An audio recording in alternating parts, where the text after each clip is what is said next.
Hey everyone, several months ago I bought this Oculus GO VR headset, even though I already have an HTC VIVE headset that I've used for gaming.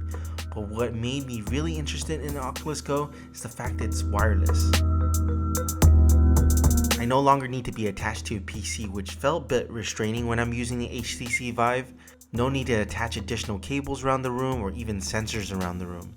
It's a self-contained VR headset. Just strap it onto your head and you can easily watch VR content. It's the easiest and cleanest way to watch VR and the most affordable.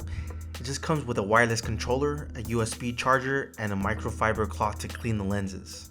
But initially, you still have to set it up with a smartphone to create your own user account and connect it to your Wi-Fi so you can download the new apps. Just in the beginning, you need to wirelessly connect it with a smartphone to set things up. It has a clean design with an elastic set of straps, adjustable for different head sizes via Velcro to keep it on your head. There's a headphone jack and a micro USB charging port on the side. You can also use this USB port to connect to a computer to load videos, or you can also use it to take screenshots and videos out of the Oculus GO. Right above the headset, there's a power switch with a small LED light right next to it to indicate power state with volume controls. By the way, you can control the volume and power within the Oculus GO interface. You have two options for the Oculus GOs in terms of storage capacity for apps and media. The first standard option has 32 gigs of memory, the second option has 64 gigs of memory. If you think you'll store a lot of content locally, especially if you want to download VR videos, it may be worth to get the 64 gigs option because you can't add additional memory to the Oculus GO.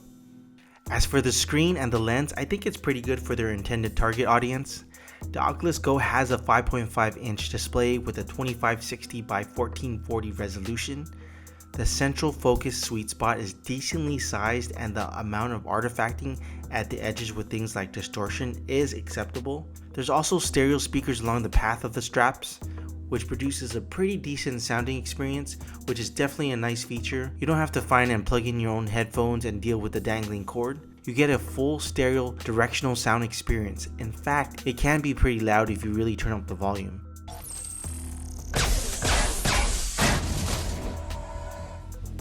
Overall, the audio is better than I anticipated. As for comfort, the strap is made to pull the whole unit into your face and press it against your skin. All the weight is actually in the front. Comfort is okay, but just not the most comfortable option possible. There are other VR devices like the Samsung Odyssey using the Halo system, where the weight is lifted off your face. They probably wanted to be as compact as possible, and perhaps that's the reason why they went for the straps. Overall, the physical comfort and the general fit is better than most other VR headsets of this type. Its weight and material are comfortable enough where it doesn't bother the user too much. Also, sweat and lens fogging was a non-issue. Although the front panel of this device does get a bit warm during use, but again, it's not something the user needs to worry about. By the way, if you do wear glasses, there are spacers included in the box to provide additional room. As for the controller, it feels pretty comfortable in hand. You can set the controller with either your right hand or your left hand. It's powered by a single AA battery and it's connected through Bluetooth. There's a big trigger button behind the controller that's easy to access. However, the buttons of the Oculus GO are small and pretty close to each other, but I personally didn't have any trouble finding it or accidentally pressing the buttons while using the headset. There's also a circular touchpad which is touch sensitive and has a push and click that works well.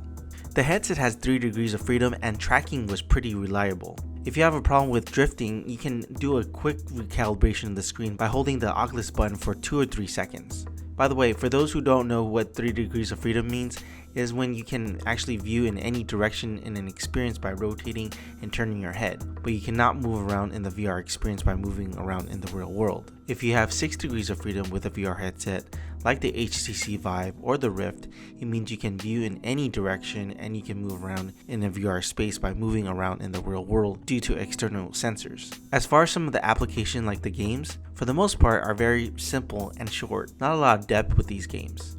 But this should not be a reason to buy the Oculus GO. The better use for the Oculus GO is more passive experiences like watching 180 or 360 videos or photos. You can even watch traditional 2D videos on the YouTube app. It's like watching a huge IMAX screen every day. Applications like Big Screen even lets you share viewing experiences with friends sitting in a virtual theater on a virtual big screen. You can also have social VR experiences in this application. You should definitely check out this application when you have a chance. You can even watch sporting events like basketball or football, It's a totally different experience when you watch it on VR versus in TV. It does really feel like you're actually in an arena. It gives a sense of scale and speed and the power of these athletes. So overall, I think the Oculus GO is good for its intended purpose, which is a passive experience. It's no way a replacement for headsets like the Rift or the HTC VIVE. However, I think it's well worth $200, especially the fact that it's free from cables. It's definitely the right direction in making VR mainstream, simple, and inviting for almost any age group. Until next time guys, talk to y'all later.